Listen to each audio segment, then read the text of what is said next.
My recipe for investment success is to invest in stabilized, value-add, commercial multifamily properties through a trustworthy asset manager, contracting with a professional property management firm in a large and growing market. Welcome to the Rental Property Owner and Real Estate Investor Podcast, brought to you by the Rental Property Owner Association, providing benefits and services to real estate investors and rental property owners for over 48 years. With your host, Brian Hamrick from Hamrick Investment Group. Hello and welcome to episode 42. In the past year, I've talked to a lot of guests on this show, and we've discussed a lot of different ways to invest in real estate. But what is the best way to invest in real estate? Well, my guest today has an opinion on that, and he has written a book on that subject called The Perfect Investment: Create Enduring Wealth from the Historic Shift to Multifamily Housing. He's also a successful business owner, developer, and two-time finalist for the Michigan Entrepreneur of the Year Award. He's also the co-founder of Wellings Capital, which is a commercial multifamily investment firm. Paul Moore, thanks for being on the show today. Hey, great to be here. Thanks for having me on. Now, I've read your book, and thanks for providing a copy to me. I think it's a really fascinating book, and we're going to get into all of that. But before we do, I know that multifamily and apartments, that was not always your business. Can you tell me a little bit about your background, especially with your entrepreneurship and other businesses, and how that led you to the idea of investing in multifamily? Sure, Brian. I got an engineering degree, and while I was in college, I actually, a friend of mine and I actually approached the dean of our liberal arts college and asked for a list of all of the parents of the students in this college, and we got a list of all 1,100 of them, and we sent them a letter somehow or another. We got the college to pay for that. Asking the parents if they wanted to provide a custom Easter basket for their kid for Easter. And so we did that for a couple of years, made a lot of money for a college kid at least. And anyway, I got my MBA, went to Ford Motor Company in Metro Detroit. And as soon as I got there, although I loved Ford and still do, I got kind of bored. So a partner and I began to look at other opportunities, and we set up a property tax evaluation company that lasted for a few months, and looked at other investment opportunities in the Metro Detroit area. We finally settled on a human resource outsourcing firm, which we built over about 5 years until the folks on Wall Street got really interested in that type of business. And a publicly traded firm made us an offer we couldn't refuse. So we sold that in the year 1997. That's where I was Michigan Entrepreneur of the Year finalist for a couple of years leading up to that. But my family moved to the Blue Ridge Mountains to raise our children. We started a nonprofit organization reaching out to international students that were studying from other countries in the U.S. And the truth is, going into semi-retirement in your late 30s sounds exciting, but honestly, I was a high-energy entrepreneur, and I just got bored to death pretty quickly. So a friend and I started flipping homes. We went and bought our first home on the courthouse steps in December of 2000, and we painted it, cleaned it up, put a for sale by owner sign in the yard, and sold it within 4 hours for a $24,000 profit. Now, I ran the numbers and thought, wow, we could do, one of these every couple of weeks. We'll make a killing. Well, it didn't actually work out that way. We did flip 60 or 70 homes over the next decade or so. But I realized, Brian, that flipping homes is not generally a path to passive income generation and the kind of cash flow I'd hope to go into retirement with. So actually, during that process, I ended up flipping waterfront lots. I ended up building modular homes. I developed one subdivision, made a nice profit on that, helped develop another subdivision.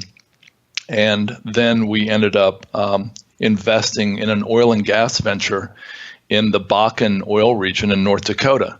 My business partner, who I graduated from Ohio State with, he has a small jet, and every time he would fly up to North Dakota, he would find out that he had no place to stay. And since we were both involved pretty heavily in real estate, we had done a commercial real estate venture in Colorado Springs before that. Since we were both involved in real estate, we decided, well, it would probably be a good time to jump in and provide some housing. So we quickly acquired a piece of farmland, about 75 acres there, and we built a multifamily. We built a commercial multifamily property with a couple hundred units. We were actually charging $129 a night. So it was like hotel rates, although it was a multifamily property. We were charging it came out to about $3,900 for a 300 square foot efficiency unit. And Schlumberger and a lot of the big oil companies were happy to pay this because, they were making something like $100,000 per employee in profit, or at least in revenue, off of these employees, and they needed a place to live. The alternative was they were sleeping in their trucks, they were sleeping at rest stops, they were bunking up in cars, and we saw this when we were first in North Dakota. We built what we believe to be the nicest multifamily property in that region of North Dakota. Our goal was to be the last man standing if oil prices ever dropped below $90 a barrel. And of course, Brian, we knew that would never happen. Yeah, and everyone believed that would never happen. Right, that's right. Well, fortunately, we sold the facility to another company. A company was actually number 2 on the Inc. 500 list for growth back in 2013 or 14. And we took the profit from that, which was substantial, and we built a Hyatt House hotel, and we still own and operate that as well today. So that's kind of how we got into the multifamily side of the business. Looks like you got out just in the nick of time, because as we all know, and our listeners are probably aware of, the oil did go well below $90 a barrel. Yeah, it really did. In fact, I met with the folks that bought that facility from us last week, and they said that unlike their competitors who are empty and have closed up shop, they're still about 50% occupied, which sounds terrible for a multifamily property, but at the rates they're charging, they're still making money from that facility. Now, the Hyatt House is a different story. We built the Hyatt in Minot, North Dakota, and people say it's the nicest Hyatt House in the country. Hyatt told us that. However, it has suffered from the oil price downturn, and in fact, it's one of the reasons I have squarely landed in the realm of Class B multifamily, which again, I consider, arrogantly perhaps, I consider the perfect investment because it doesn't have the risk that a lot of the things I've done in the past have. Yeah, I want to talk about that because I'm a believer too in multifamily and apartments, just like you. But I want to go back to the flipping and the development that you were doing. And when you talk about risk, I mean, you were making good money doing those things, but you came to the realization that it wasn't the best way to create passive income. What was it that made you realize that, and what were some of the risks involved that you decided you no longer wanted to take? Well, like I said, we flipped at least 60 or 70 homes. We actually lost count. We actually flipped waterfront lots as well. We went in and bought. There were people who bought lots at Smith Mountain Lake in Virginia back in the 70s and 80s for $10,000, $20,000, $50,000. And we would buy them for, let's say, $200,000. We would go in and thin out the trees, clear the underbrush, get a dock permit, put a park bench and a for sale sign on it, marketed it really well through a website, and we were able to sell those lots for $100,000 profit. And we did 20 some of those before the downturn. The problem with the waterfront lots, although they were very profitable, was we found ourselves $2.5 million in debt, holding about 8 or 9 lots when the market turned in 2008. So even though that seemed really profitable, it turned out that it wasn't it was certainly a far riskier strategy than we had thought. As far as single family homes, we only lost money on 2 or 3 out of the dozens of single family homes that we flipped. But As you can imagine, we found basically we had to go in and start all over and do all the work all over again. We had to stage it again. We had to move furniture. We had to remarket it. We had homes that sat through the winter. We had pipes break, and we had all kinds of hassles. And frankly, it's something I didn't really want to be doing when I was in my 60s or 70s. I was looking for something that was more passive, something profitable, something stable. And we found that in Class B multifamily. That's a perfect way to get into the perfect investment.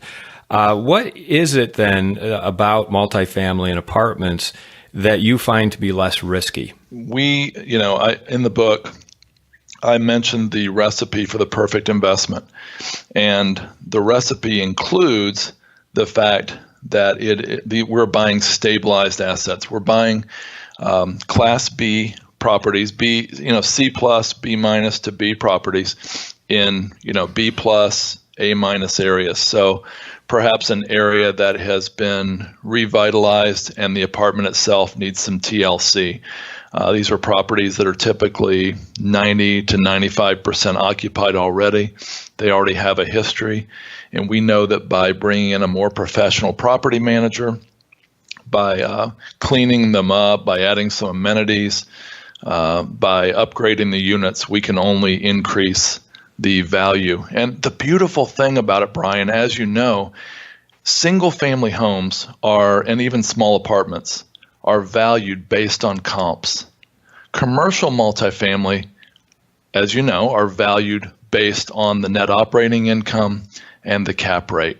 And so the leverage effect of one small change is enormous. I mean, I mentioned in my book a company in Atlanta that was able to save $20,000 a month in their water bill. And this increased the value of the property by millions of dollars because the cap rate in Atlanta is currently, in the 6.5% range. So the value of adding small changes to an already successful, stabilized property is enormous. I teach a class on advanced financial analysis, and I talk about that, just the exponential increase in value that you can add to your property. And the rule of thumb, and this really depends on the cap rate in the area, but the rule of thumb is for every dollar that you increase your net operating income, and that could be by increasing your rents or decreasing your expenses. For every dollar that you're increasing your net operating income, you're increasing the value of the property by a factor of 10. Mm-hmm. And if it's a 6 cap rate, it's even better. Right. It's a 6 cap rate would put it up to 15 to 17. And think about that, Brian, compared to a single family home. Okay, the last house I flipped, we dramatically upgraded the kitchen. We probably spent $8,000 on cabinets and sink and lighting. That probably increased the value of that home by maybe $15,000. Now, take $8,000, upgrade a 900 square foot apartment, and increase the rent by $150 a month. Do the math. It's a phenomenal leverage opportunity that you just can't get in flipping single family homes. Now, in your book, The Perfect Investment, you have a lot of great charts and demographic data that really points to why multifamily and apartments are going to continue to be a very strong asset class for real estate. The delinquency rate of multifamily during the recent Great Recession was surprisingly low. Freddie Mac's delinquency rate was, I believe, in the 4% range at the height of the recession, around 2010. That's single-family homes that went into foreclosure. Yeah, that's single family. And Freddie Mac's multifamily delinquency rate at that same time was about 0.4%. That sounds, 0.4% doesn't sound too bad, but think about this, Brian. That includes the sand states of California, Florida, Nevada, and Arizona, where the delinquency rate was much, much higher. If you take those out, you're at a much lower rate. And if you take out the fact that many of those were mom and pop operators, many of those were poorly run, the multifamily delinquency rate is surprisingly low. That's really great, but look at the rate now. Freddie Mac's rate, by the way, the FHA and private bank foreclosure rate of single-family homes, as many people have heard, was close to 10%. Freddie Mac's was actually very low at 4%. Freddie Mac in 2015, they were down below 2%, but for single-family homes.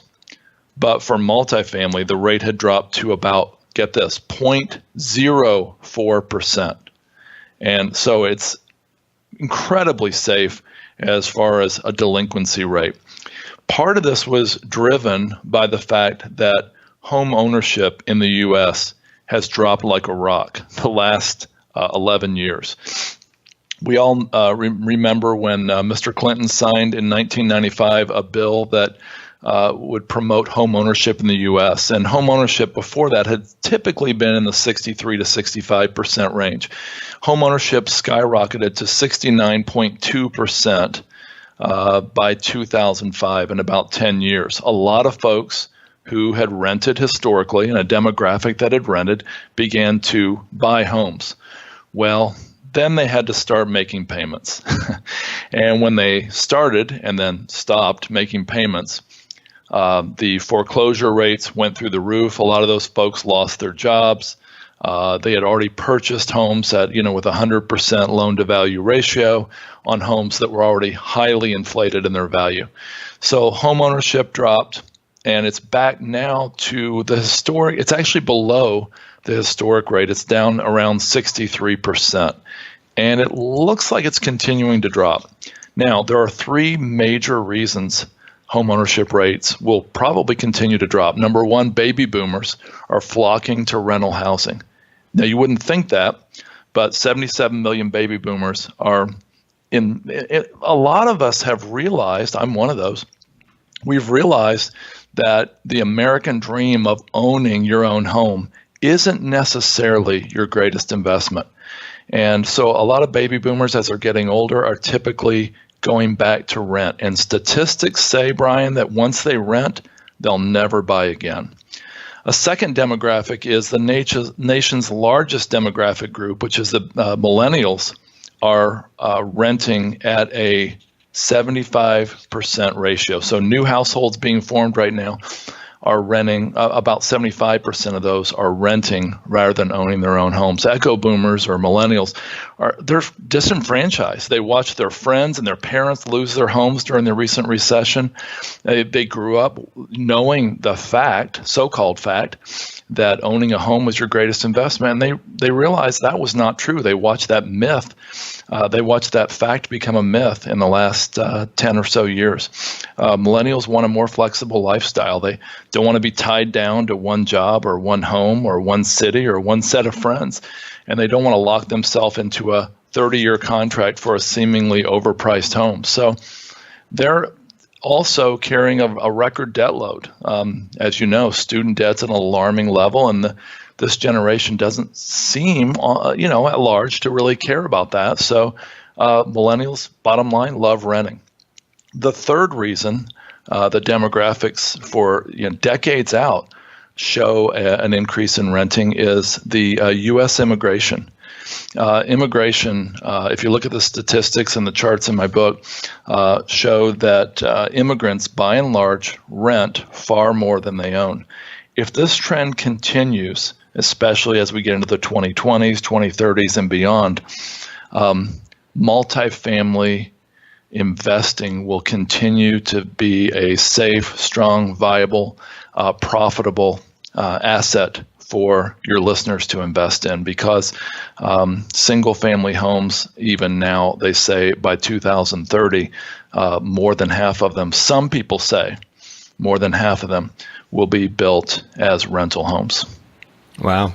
Those are pretty compelling demographics and statistics.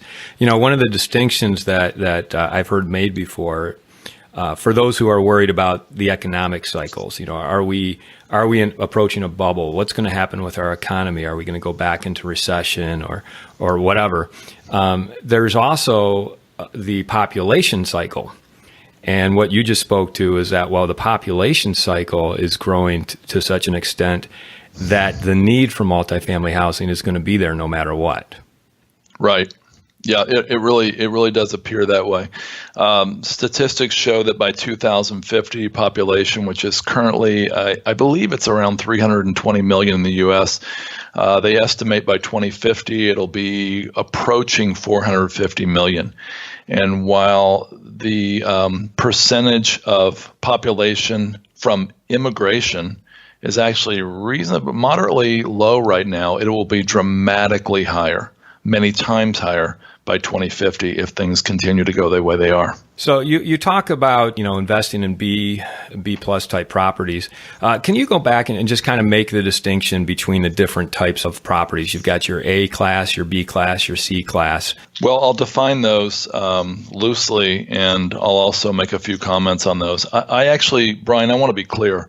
Though I consider Class B value add multifamily to be the perfect investment, there are ways to make money in other types of properties.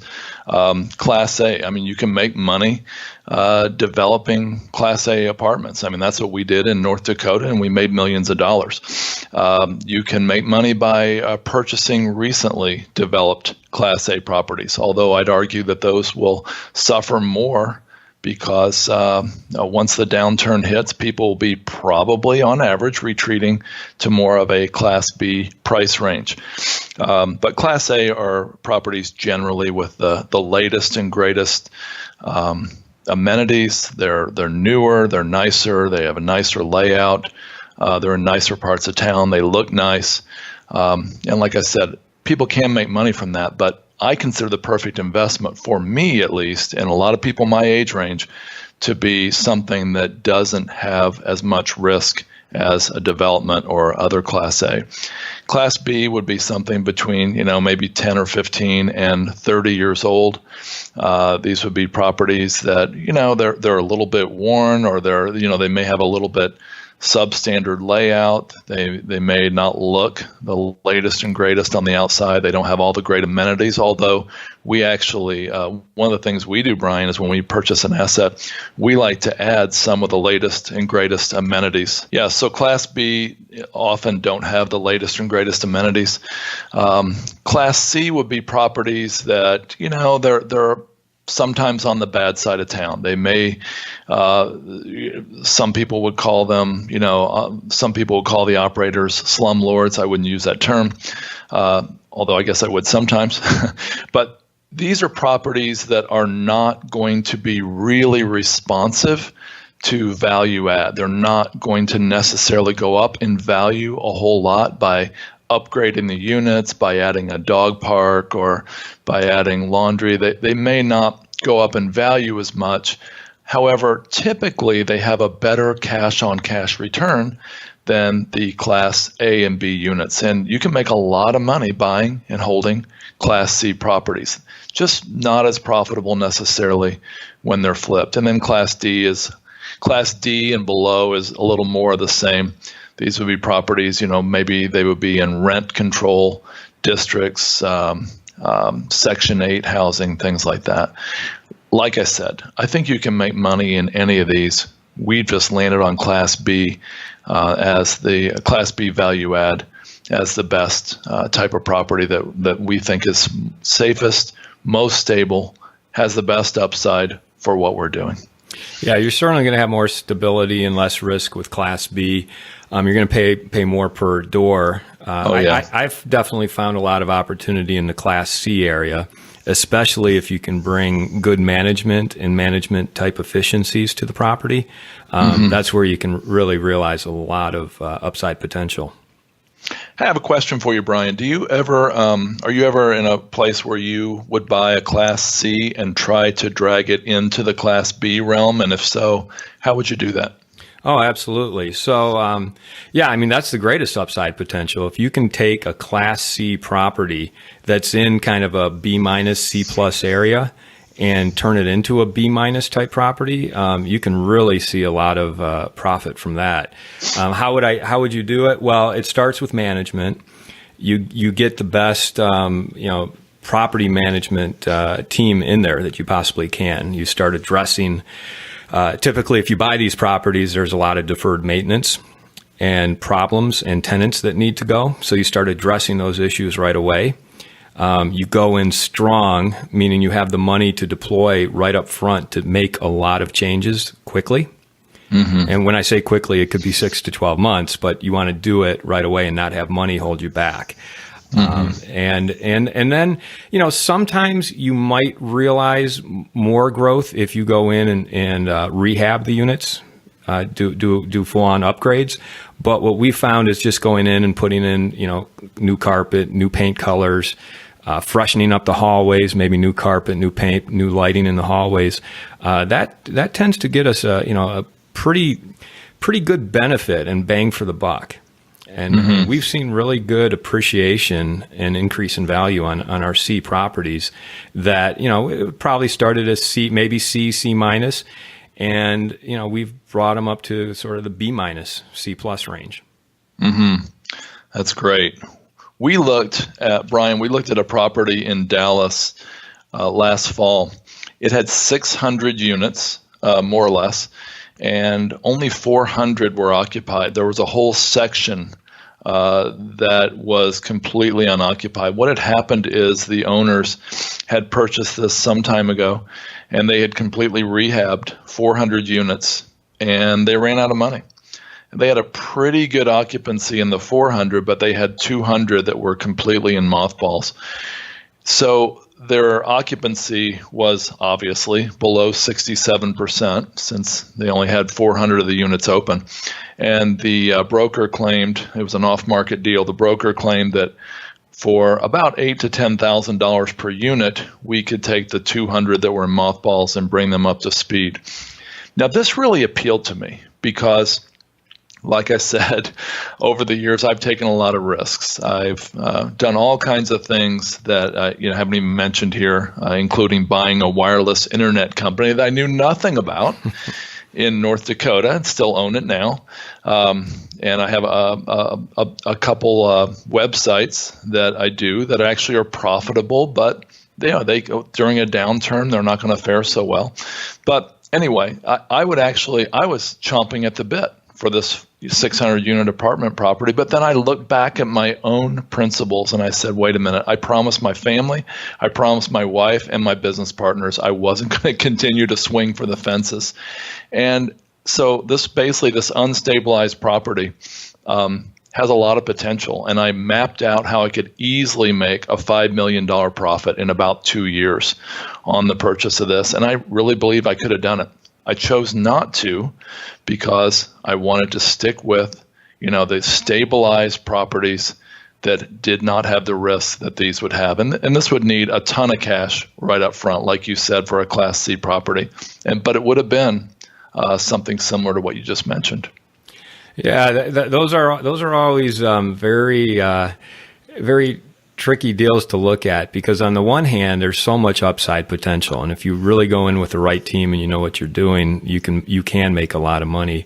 On the other hand, if you're using investors' money, maybe you're bringing on more risk than you should with other people's money. So I can see the dilemma that you would have had. The other part of that is, well, if you've got 200 vacant units, it's very easy for a broker to say, oh, yeah, all you need is $8,000 per unit to get it back online. But depending on the location and the codes and the city inspections and compliance issues and all that, it could end up being a lot more than that. So location has a lot to do with it as well. Right. The deeper we dove into this project, we found out that there were a number of deaths on the property, some unexplained, a few murders, and the police in the area, as we checked into it, said it wasn't the very best property. So the more we learned about it, the more we uncovered, the more we realized, again, this was not the easy slam dunk profit that we thought it would be. And that is a really important thing I want to bring up. And I think we all know this. Donald Trump said this 30 years ago. Don't fall in love with a property. Simon and Garfunkel, in a song that probably predated you, Brian, said, every man believes what he wants to believe and disregards the rest. And it's so easy to do that. It is so easy to fall in love. It's so easy to get on the ground and start to look for all the evidence and all the reasons that a property makes sense, and then disregard things that don't make sense, like the people that died on that property. Well, that was probably an anomaly. Well, that was a one-time thing. Well, those people are probably moved out, or they're probably in jail now. Well, that's just not okay. And so Brian, one of my great goals in this new phase of my life here in my 50s is to begin to look for reasons not to purchase a property, to look for reasons not to do something rather than the reasons to do something. And it's hard. I'm finding it hard. I'm starting a new podcast, and yesterday I called the most cynical person that I know to ask him about the name of the podcast, because it's pretty edgy, actually. And I did not hear what I wanted to hear. But you know what? I heard what I needed to hear. His reaction was, as I kind of guessed it would be. It wasn't the most positive, but it was good to hear it anyway. What is the podcast? The podcast is called How to Lose Money. And we, of course, that's tongue in cheek. We're not teaching people how to lose money, but we're basically going to be having guests on, asking them for some of their biggest mistakes, what they learned from those mistakes, and how learning from those mistakes got them to the successful place they are now. That's fantastic. I love that. Thanks. Well, appreciate it. Would love to have you on as a guest if you've ever made any mistakes, Brian. I don't know if you have. No, I've never have. Oh, that's no, yeah. I think everyone has those failures, and I think a podcast where people can talk about those failures and what they've learned from them, and how they've turned that into success. That's a great idea. I'd have to sit down and think of which of my failures might be best for your show. But yeah, absolutely. All right, great. I do want to go back and correct you on one thing, and that is I'm a huge fan of Simon and Garfunkel, so I know that song very well. In fact, I just heard it on the radio the other day, and that line really struck me. Every man believes what he wants to believe and disregards the rest. And I was specifically thinking about the market that we're in right now and the prices that I see people paying for properties right now, especially in the multifamily and apartment world. I mean, what are you seeing out there? Well, as one of your recent guests mentioned, every market's local. And I believe she mentioned that she thought that maybe, what was it, the 65% of the market in the U.S. is still a great place to buy. Yeah, Kathy Fettke was saying that, there's 30% that is in a bubble situation, an extreme bubble situation, and she actually mentioned which areas she thinks are. But then there's 60 to 65% that are you can still find values. Yeah, it's funny. It reminds me. I'll never forget the Fortune magazine in 2005 came out with, in the huge words on the headline, it said, "The bubble," and it was talking about real estate. "The bubble is about to burst." It was kind of like a warning. And my business partner and I that were flipping waterfront lots, we got that, and we looked at it, and you know what? We really just didn't want to believe it. And that's how we ended up $2.5 million in debt when the market turned. And thankfully, we were able to get completely debt-free within 13 months. But at any rate, it's not something I'd really want to relive, to be honest. To answer your question, I do think that there are a lot of places in the U.S. That we wouldn't buy. And frankly, probably in any market, I wouldn't buy in the 4 states I mentioned earlier: Florida, California, Nevada, and Arizona. You can make a great profit in those places, but to the theme of the perfect investment, the low risk path to cash flow, it's not a place I'd really want to buy. What areas are you looking at? We're looking at about 10 cities. We're looking at Dallas, San Antonio, Austin, although it's actually probably in a little mini bubble itself, Raleigh, Winston-Salem. We're looking at Charlotte, Greenville, South Carolina, Nashville, Chattanooga, Knoxville, and a few other cities.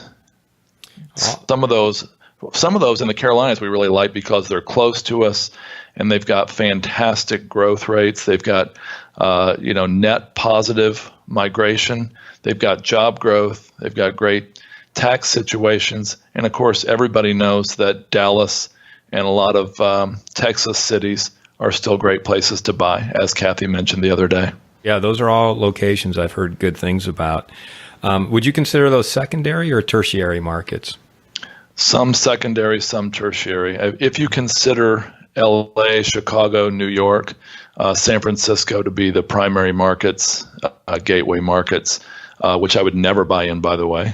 They're great buys for insurance companies and REITs, but I really don't want to compete with people who are willing to buy at a 3 to 3.5% cap rate. Yeah, you're going to lose every time. Right. Yeah. Well, let's talk about going back to your book. One of the things I really like about your book is a chapter on barriers to entry, because there's a lot of people who go out and promote multifamily and apartment investing, and they make it seem like it's accessible to anyone, but it's really not. And I think you do a great job in your book of kind of showing what some of those barriers are. Do you mind talking about some of those? Sure. That's chapter 3. And in that chapter, I talk about why we're not invited to their party.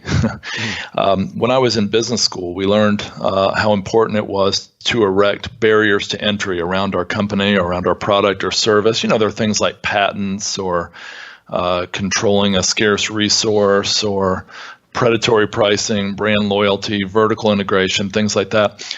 In the area of commercial multifamily, there are 4 major barriers to entry, and one is the cash requirements. You may have heard on late night TV that you can get owner financing and you can get rich overnight, and obviously that can happen, but I don't see a lot of good deals where that is an opportunity. Typically, you really need to get economies of scale in commercial multifamily. You really need to have several $1 million on your balance sheet. And I go into detail on the math on that in my book. A second barrier to entry is loan qualifications. You remember that whiny kid on TV, the college kid in the old TV commercial? There was a big shop behind a desk, and I think he had a big cigar. And he said, "Experience is required for this job." And the little whiny college kid turned around to the camera shrugging and said, "But how do I get that experience?"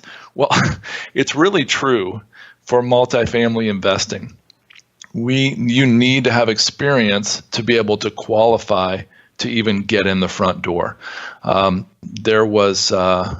you need experience for the lender to evaluate and to approve you for a loan.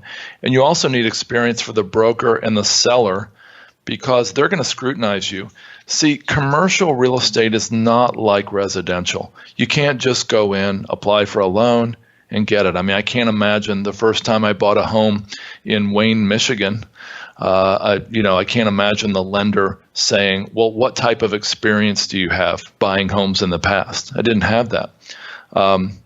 But in commercial, they really, really scrutinize you because, frankly, let's be honest, you need experience to successfully operate the property. And yes, you can call me Captain Obvious, but you really do.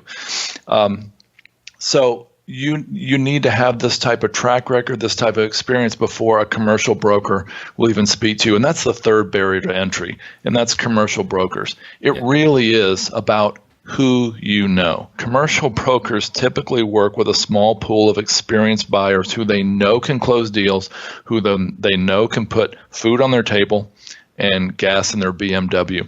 I mentioned that we built a beautiful Hyatt House hotel in the Midwest years ago. And after studying the powerful market fundamentals in Texas, we decided that Houston would be our next target city. And so I spent a lot of time on the ground in Houston, and we found the perfect parcel of land. It was $14 or $15 million for 2 acres, and we offered nearly full price. We wrote up a really nice letter of intent. We dropped it off with the broker, and we expected they would, basically accept or counter our offer right away. And a week went by, and then I think it might have been almost 2 weeks. And we were really surprised the broker didn't call us back. And when I called him, it became fairly obvious that he hadn't even presented this offer to the seller. I was really offended. I mean, I was flabbergasted. Didn't he know who we were? Well, yeah, no, that's exactly the point. He didn't know who we were, and he didn't take the time to find out. Now, actually, later, he did find out, and he actually eagerly pursued us to buy that property, but we actually had moved on by that point. But here's the point. You've got to know, you've got to have experience to qualify with sellers and commercial brokers. And that brings me to the fourth barrier to entry, and that is economies of scale. You know, it takes the same, you mentioned getting a great property manager. One of our goals as a company is to, you could say we overpay our property manager because that's a key role. And we want to find the very best property manager we can. The leverage on that extra $10,000 or $20,000 of salary is huge, as I believe you know. And economies of scale, though, start at a really high level. You can't really get the economies of scale from a 30 or 40 unit apartment building that you can from a 100, 200, 300 unit apartment building. And so it's not something you can really profitably jump into at a real low level. Now, a lot of people who are buying 100 to 200 unit apartments now did start out with a duplex or a quad or whatever, but a whole lot more people, in my experience, have bought a duplex or a sixplex, and they're now out doing something completely different right now because they didn't want to deal with toilets, tenants, and trash. So I want to go back and talk about those barriers and add a few things and make what I think is a kind of a key distinction. But you talked about the lender vetting you as the investor. Mm-hmm. They also want to vet your management company, and in a lot of cases, they're more concerned with who's going to be managing the property than they are with who's actually buying the property. Right. Because they don't want to repeat their experience back during the recession when they realized that a lot of the people who were owning the property and probably managing their own property weren't doing a good job. Right. So the management company is definitely important. And you talk about people who are buying smaller properties, and I think we need to make the distinction when you get to commercial properties, that commercial properties is really anything 5 units and above. Mm-hmm. And the bigger the deal, the greater the barriers to entry. Because if you're buying a 5 to 6 unit, you're probably not going to have the barriers to entry that you just mentioned. It's really when you get up into the 50 units, 100 units or more that mm-hmm. the bank or the lender really scrutinizes you, and the costs start to go up as far as third-party reports and legal fees and possibly syndication fees. So, I mean, does that kind of go along with what you found as well? Well, absolutely. And one of the things I mentioned briefly in the book is that at my age and my point in life, I really like non-recourse loans. Now, the default rate on these loans for a multifamily is, as we talked about, unbelievably low. But I still like the idea of having a non-recourse loan. Let's make sure people understand what you're talking about. When you say non-recourse, it means the bank really, or the lender, if you go into foreclosure or default, the lender can't come after your personal finances. Right, except in a few cases like fraud or introducing environmental hazards into the property. Typically, a lender will not come after the folks on a non-recourse loan. So I like that. You can't always get that till you get up to these higher levels, which is another barrier to entry to getting to the very lowest risk situation, I think. If you're buying a 5 unit, chances are you're going to get a loan from a local bank and you're going to have a full recourse loan. Meaning right. if you default, the bank can come after you. But if you're buying 100 units, you're borrowing over $1 million, over $3 million to acquire it, you're most likely going to be able to get a non-recourse type loan. Right. What are some other barriers to entry? Let's talk about just the costs involved, because if you're buying a single family or even a small multifamily, maybe you're paying for an appraisal, a survey, possibly an environmental report, but the due diligence costs of getting a larger multifamily or apartment loan really can eat up a lot of money before you ever even get to the closing table. Absolutely. I mean, with a single family home, we might have, $400 inspection fee. We typically, when we did this, we actually did enough due diligence up front ourselves that we didn't even have a home inspection. Didn't need one because my partner is actually somebody who's qualified to do those. But typically there was very, very little cost in getting into those. With multifamily, like you said, not so. You can spend, tens of thousands of dollars and then find out during due diligence that, the deal is not even going to work out. And that's another important time when you need to be sure that you have not fallen in love with the property, because you're aware of the thing called sunk cost. It's so easy once you've spent $25,000, $50,000, $75,000 to say, well, I got to move forward. I've already spent this much money. And of course, the concept of sunk cost, Brian says, you don't do that if it doesn't make sense to go forward, no matter how much you've already spent. But it's still emotionally more difficult to pull out after spending $75,000 and realizing you have a big problem.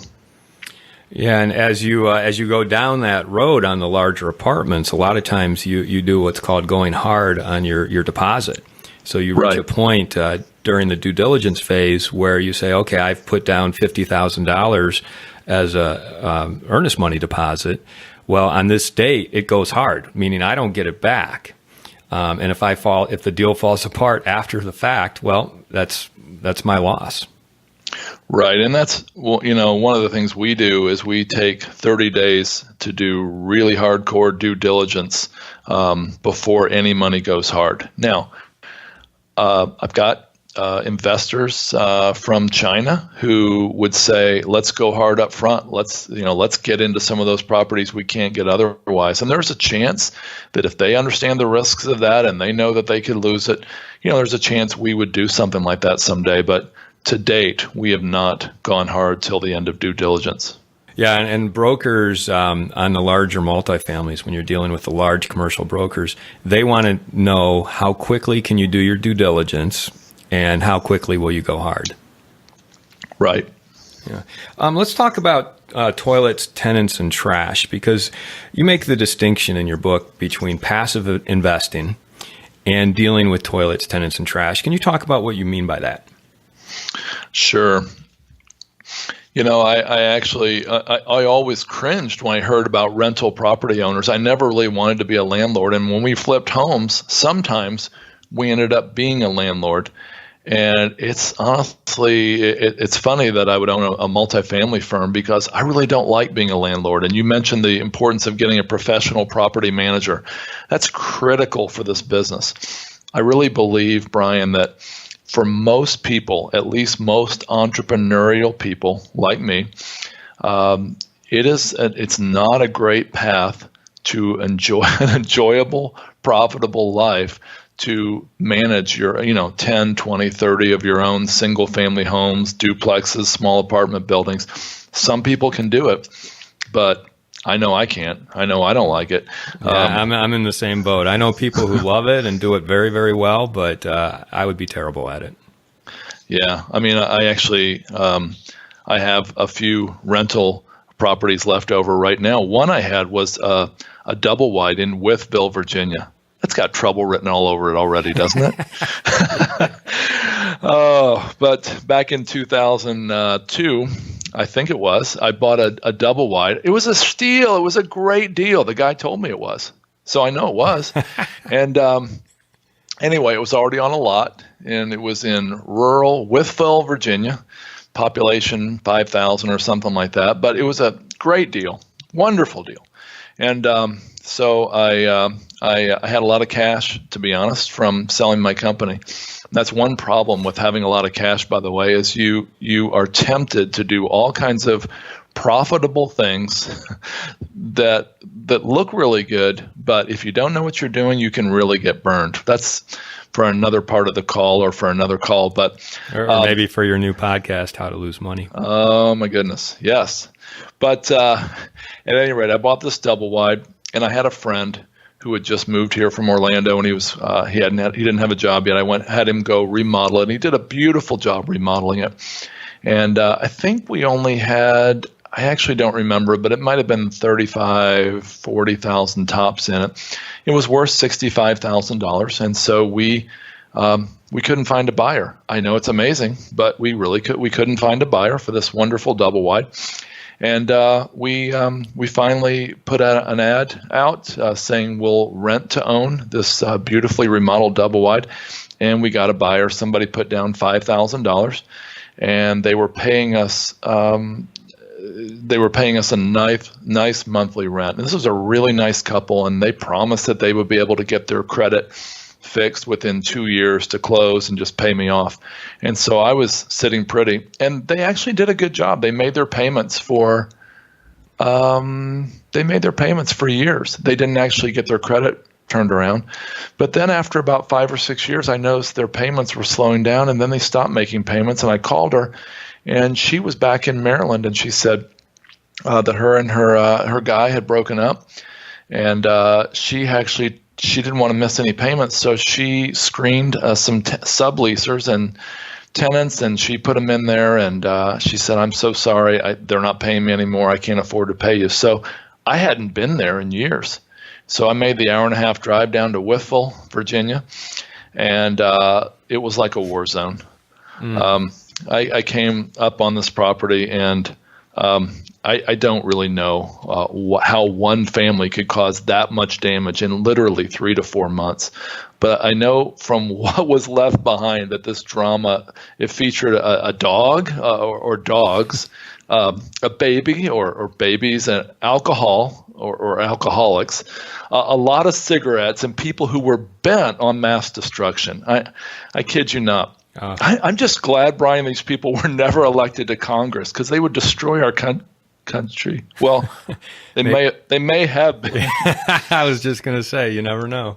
Yeah, right. Well, after numerous repair estimates, I just gave up. And this property that was worth $60,000, I had the remains of the building hauled off for scrap, and I sold the lot for $15,500. And I tell you, I really don't want to deal with single-family rentals anymore. And another problem with it is, Brian, as you know, a vacancy in any single-family home is 100% vacancy for that asset. Very different from commercial multifamily. I've certainly had properties like that too, and the best thing about those types of properties is the tax write-off you get when you finally dispose of them, because there's nothing else positive about having those. Basically, it's a perfect recipe for, taking years off your life, pulling your hair out. And I've seen a lot of these guys who are able to amass 20, 30, 40 single-family homes, and they end up just giving up and selling them all off immediately below market rate. And I just don't want to do that. Well, what is the recipe for success? Because I know you talk about that in your book. What do you consider to be the recipe? Well, I'm from Southwest Virginia, at least now, and what we typically, when people say the recipe, they're talking often about something that's made with corn mash and a still, and that's not what I'm talking about. Now, if you own single-family homes or small apartments and you do try to rent them yourself, you might need one of those type of recipes to kill your pain. But my recipe for investment success is to invest in stabilized, value-add, commercial multifamily properties through a trustworthy asset manager, contracting with a professional property management firm in a large and growing market. That's the recipe for me. So be a passive investor and find a sponsor who is very good at doing everything that you just talked about. Right. That's it. You and I both are do that. I mean, we both syndicate and pull together investors' money. Tell me a little bit about Wellings Capital and how you guys do business there. Well, we are. I didn't really like being called a syndicator at first, because I grew up in the era of The Godfather. And syndication just left me feeling creepy. But syndication, as you know, as I imagine your listeners know, is basically being the general partner in a deal, or also known as, it's not directly correlated to, but it's typically the asset manager, the operator. Basically, we are pulling together people who want to passively invest in multifamily. And although there's all these barriers to entry we talked about 10 minutes ago, we are giving average accredited investors an opportunity to invest in large-scale multifamily. We're pooling together investor capital, and we're going in. We're finding these wonderful opportunities. We're buying them. We're using the funds to do value-add upgrades, leveraging that, and we're giving our investors and ourselves a great return on investment.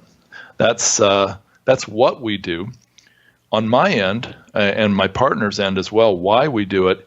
Honestly, we all have other history. We all have websites we're operating. We have a pretty good business, pretty good income already. One of my big goals is to address the problem of human trafficking. I don't know if you've seen the statistics, but they're appalling, Brian. Human trafficking is it's not just in other countries anymore. There are millions of people affected by it here in the U.S. And so one of my big whys is to use a lot of our internal profits, not our investors' profits, but our internal profits to address human trafficking and to help rehabilitate people who've been affected by this scourge that's sweeping the world. There's they estimate there's over 21 million victims of human trafficking in the world, and it's going up every year. So I actually want to change the world. I want to use some of our internal profits to make beds safe again. That's a staggering number, and that's a very worthy why that you have there. Right. And one of the cool things we're doing with this is if our investors share a passion like this, we're actually inviting our investors to help us direct our internal profits. And I want to be clear, our investors are getting a safe, stable, profitable investment. They're getting 100% of their investment dollars. We are very open book. They can see exactly how much we make, how much they make. They get all their money, but we actually are using a lot of our internal profits, the money that I would take home, to direct it into doing these world-changing activities. That's fantastic. I'd like to go back to something else you talk about in your book, which are the mechanics of multifamily. Mm-hmm. And you have an abbreviation, CAPT, which are really compelling as far as what benefits you can derive from investing in multifamily. You mind talking about that? Right. Well, some people call it, some of my partners jokingly call it CATP, but I don't like that acronym, CATP. But anyway, CAPT is cash return. C is cash return. A is appreciation. P is principal paydown. And T is tax benefits. And we got this acronym from my multifamily mentor, which is Chad Doty, and actually his partner, Dan Chamberlain. And they came up with this. The C, again, is cash return, and that's the cash-on-cash yield that you receive from a property. And as you know, that's typically in the range of 5 to 10%. The great thing about multifamily is that while you get a nice quarterly distribution, there's typically a loss on your K1, and we'll get to that in a minute. But the C is the cash-on-cash return. The A is appreciation, and this is where Class B multifamily value-add plays really shine, as we've talked about a lot on this call already. But A is appreciation. And as we talked about, you can force the appreciation, and that's the beauty of multifamily. I love the way you said that. You can force appreciation, and that is so true. And that's why it's important to buy in the right market, the right submarket, the right property. And that just lends itself to the safety of multifamily. I love the way you said that. You can force appreciation by making the right upgrades, by bringing the right management team, by lowering costs, by increasing rents. It's a beautiful thing. The P in CAPT is principal paydown, and it might not even sound like it should be part of the return, but it is, because it's revenue that comes in that's not distributed quarterly to the investors, but it's put toward paying down the principal. And typically, at the time of refinance or sale, the investors are able to get about a 2 to 4% annual return that's accrued all along and paid out at the time of refinance or sale in the form of principal paydown. Now, the T in CAPT is... Wait, before you go on to T, let's linger on that for a moment. So basically, the principal paydown that you're receiving over the duration that you hold the property, and you're paying principal and interest, that principal paydown equates to roughly 2 to 5% per year in added return to your investment. Is that correct? Right. Yeah, you don't realize it till you sell or do a cash out refi, but that's an additional 2 to 5% per year just in the principal paydown. Right. I mean, where you can't even get 2% in a savings account. So that's pretty compelling right there. Well, the great thing about it is you talked about forcing the return through appreciation. Unlike forcing the return in the A area, you don't have to do a thing to do this. Our tenants pay down the principal while we sleep. Yeah, isn't that great? Yes. That's great. 2 to 5% just in principal paydown. So anyway, you were talking about the T in CAPT. Right. The fourth area is the tax benefits. And I got so excited about this when I was writing the book, I ended up breaking that into a separate chapter on its own. A friend of mine in California, who's also a multifamily investor, said, if the American public knew how little we are taxed, we'd have another tax revolt on our hands. And he was explaining to me that day how he could take $20 million of an investor's money and leverage it to produce $210 million in multifamily assets over 20 years. That's a great thing, but during that 20 years, it would also throw off $131 million in cash flow to the investors and about $30 million in cash flow to the syndicator. What really amazed me was when he was done with this analysis, he said, I honestly think that an investor, a typical investor, depending on their situation, would only have to pay a few $100,000 in tax in this whole 20 years. And that's on $131 million in free cash flow. I wasn't sure I believed that, but once he sat down and laid it out for me, I realized he was telling the truth. It's really amazing. The tax benefits of commercial real estate, and in this case, of course, commercial multifamily, are staggering. And even if the demographics weren't as compelling as they are, I believe that a whole lot of people, if they really knew what was available in the area of the tax benefits, they would be really compelled to get into commercial real estate, specifically commercial multifamily. So are we talking about Donald Trump type tax benefits or real tax benefits that are accessible to everybody? No, these are accessible to everybody. The amazing thing is, and I don't mean to knock CPAs, I've got a great CPA, but a lot of CPAs don't know or don't explain these benefits. You've got to, this is another reason to go with a professional, trustworthy syndicator, asset manager, because they're going to be tapping into all these tax benefits that a lot of CPAs would not know about. I had a friend in California, it's a different guy, and he said he had been paying about $120,000 per year, and he stumbled across an article, I think online, that talked about some tax benefits that a lot of multifamily people weren't taking. And he went to his CPA and said, what about this? And what about that? And the CPA looked at him and said, well, you pay me to do your taxes, not to strategize on how you can save money. And he was absolutely flabbergasted. He said, wait a minute, you telling me that all these years I could have done this and that? He said, yeah, I guess. Well, he changed CPAs. And he says that since 2004, I believe it is, to now, he hasn't paid any in federal tax.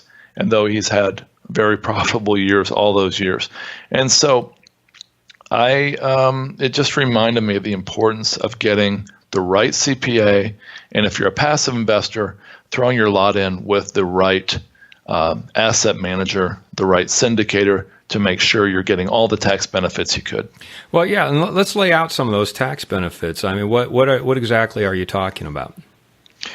Well, one is return of capital. It's not always the case, but sometimes you can treat the returns as return of capital or return of principal rather than distributions. Now, that's going to result in a lower basis, probably more detail than we want to get into on this call, but that can be handled through a 1031 exchange later. Another area of tax savings is the accelerated depreciation you can get through cost segregation.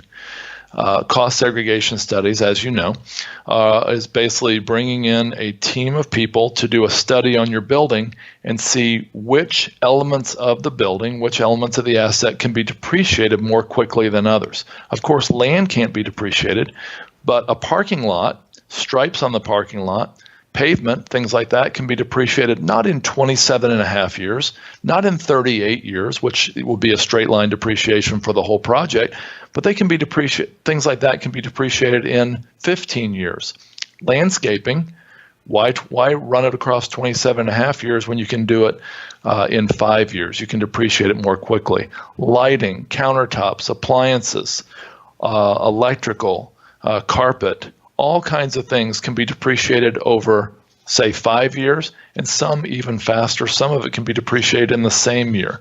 So a tax segregation study will allow a typical multifamily project to throw off cash-on-cash returns over the first, let's say, 5 to 7 or 8 years, but result in a negative number on the investor's K1. And that's another reason it's important to get in with the right asset manager syndicator, because you want to make sure you're a direct owner of your real estate. You don't want to just be an investor in a company that buys real estate.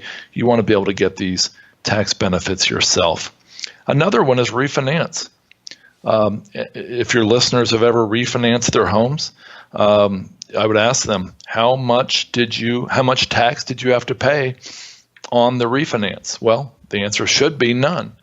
You should be able to pull equity out of your home in a safe way through refinance without paying a dime of tax. And that can be something that the right asset manager can do in a property if they decide not to sell it. Now, if they do sell, of course, they can take advantage of the 1031 exchange.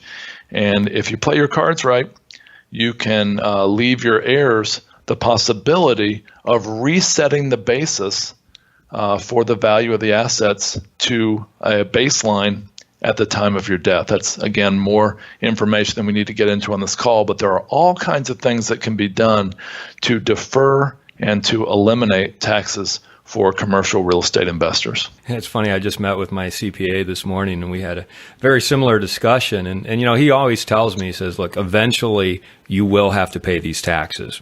All the taxes you're writing off or the depreciation while you hold the property, it does come due when you sell the property. However, if you do a 1031 exchange, you can defer it until you die. Right. And in the book, I talked about, if you take $1 today and double it every day for 20 days, it's actually worth over $1 million. But if you take that same dollar and tax it at 30% every day and double it for 20 days, instead of being worth over $1 million, it's only worth about $40,000. That's pretty staggering. And if you take that principle and apply it to the deferral of taxes into the future, it's really amazing the amount of increased asset value you can attain by doing this right. And everything we're talking about, of course, is completely legitimate, completely legal, and something that even Donald Trump would find acceptable.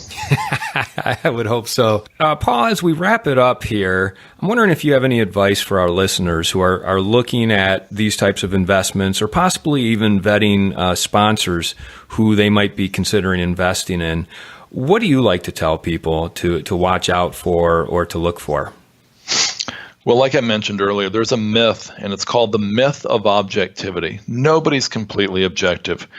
Sales trainees are taught that buyers buy whatever they want to buy based on their right brain desires, and they use their left brain to come up with the objective reasons to justify their decision. The problem is our right brains can get us in trouble because sometimes our desires get off track based on greed or based on really wanting to believe the smiling salesman. And it's very, very important to be sure that we balance our right brain desires with left brain objective reasons as quickly as we can. There's a guy named John Mendoza. John's a great sales trainer, and he actually came in and trained my real estate team back about 7 years ago. John went to Vegas as a young man, and he wanted to learn to be a card shark after dropping out of high school. And his desire was that Sin City lived up to its reputation as lost wages for many of the 50,000 visitors who showed up there annually. So John quickly hired a mentor named Rob, and he agreed to train him to be a card shark. And Rob took him into a bar, and apparently it wasn't a too loud of a bar, and he pulled a sawed-off shotgun out from under his jacket, under the table, and he racked the shotgun as loudly as he could. Now, a few heads in the crowd snapped around to see where the sound came from, and everyone else was oblivious, and they were just absorbed in the haze of Vegas revelry. And Rob turned to John and he said, "Look, everyone who turned around is not a mark. Don't play poker with them." Then he smiled and continued, and he said, "Your job is to play poker with everyone else." My goal would be that people would not be a mark, because a lot of people I've known have been. I was actually meeting with, when I invested in oil and gas last decade, I was meeting with a guy in Austin, Texas, and he was a seasoned small oil company owner. And I said, "How do you know who's telling you the truth, who's not? How do you know when someone brings a deal to you, what you want to invest in?" And he said, "I just look for flies." I said, "What do you mean?" He said, "If I see a fly buzzing above the manure," he actually used a different word than manure, "I know that there's some BS underneath, and I run." He said, "If I see one tiny flaw," he said, "if I sense in my heart for no good reason one tiny flaw in their argument or one lack of integrity, I run. I don't let any amount of numbers or any amount of arguments, any amount of desire on my part persuade me to do business with that guy." And that's served me very, very well over the years. So I would tell people to listen for the racking shotgun and to look for flies, and basically to trust your gut. Don't trust your head. Trust your gut. And I'll tell you, I'll be really honest, and you may want to cut this out of your thing later, but women, and at least my wife, does a whole lot better job of this than most men I know, because they have this sense to know, to look for a lack of sincerity, a lack of integrity. And I really admire my wife for that. And if I would have listened to her over the years, I wouldn't have lost money in a couple deals I did in the last decade. So your book is called The Perfect Investment: Create Enduring Wealth from a Historic Shift to Multifamily Housing. Paul Moore, thanks so much for being on the show. If someone wants to get a hold of you, what is the best way to reach you? The best way to reach us would be just to come to our website and fill out a form. It's wellingscapital.com. That's WELLINGS capital.com. Or they can call us at 800-844-2188. People can also email me, paul@wellingscapital.com. Great, and I'll make sure that's in the show notes as well. Your book, where's it available? How can people read this book? It's available on Amazon or from our website. Thanks so much, Paul, for being on the show. I really appreciate you sharing all your experiences with us, and I've loved talking about multifamily with you. You bet. I really enjoyed it. It's great to talk to a fellow Michigander as well. You've been listening to the Rental Property Owner and Real Estate Investor Podcast, brought to you by the Rental Property Owner Association. You can find out more at rpoaonline.org. If you enjoyed this podcast, please go to iTunes to subscribe, rate, and review.